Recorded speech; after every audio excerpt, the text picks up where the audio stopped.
In today's video, I'll show you how you would be able to use Visa gift card on TikTok Shop. So let's get started. So here I am in TikTok, and from here I'm just gonna go into TikTok Shop by using the menu on the bottom. And from here, I'm just gonna go for some random items. Let's say I would want to buy this one right here. And from here, you want to tap on the product right here and then tap on buy now. And I'm just going to tap here and buy now for an example, just so that we can go into the checkout page, because this is where we would be able to use our Visa gift card. And from here, you would want to add your shipping address first if you haven't already.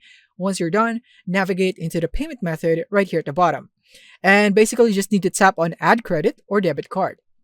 And to use your Visa gift card, it's basically just like a regular Visa card. Just input the card number as it appears in the card, the expiration date, security code, and the cardholder name. Once you're done, you want to tap on save at the bottom. And then after that, you want to now tap on place order right here at the bottom. And then just like that, you have now purchased the item using your Visa gift card on TikTok Shop. Thank you for watching and see you in the next one.